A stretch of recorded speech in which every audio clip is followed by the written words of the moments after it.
Pistol কম্প্রেসরটি এই রোটারির জায়গায় লাগানোর জন্য এখানের বেসটি বড় করতে হবে। তো এখন আমি এই বেসটি বড় মাপ নিয়েছি, এখন আমি এটাকে ওয়েল্ডিং করব।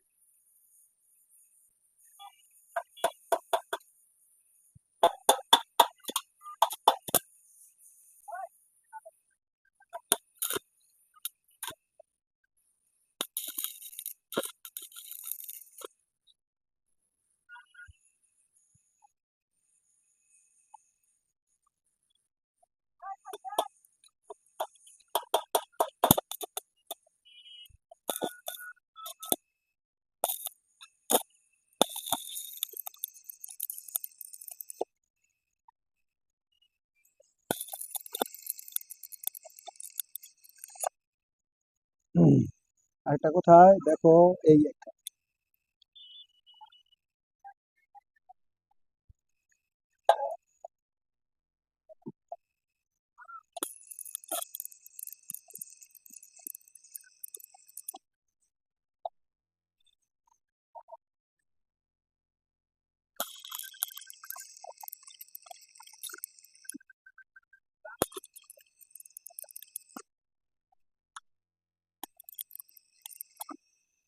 এখন এই ওই তিনোটা বেস ও আমি তিনোটা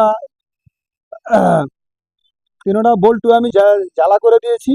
এখন আমার বেসটা তৈরি হয়ে গেছে। এখন আমি এই কম্প্রেসারের ভিতরে সাসপেনশন লাগিয়ে কম্প্রেসারটি সেটিং করে ওয়েল্ডিং করে কাজটা সম্পূর্ণ করতে হবে।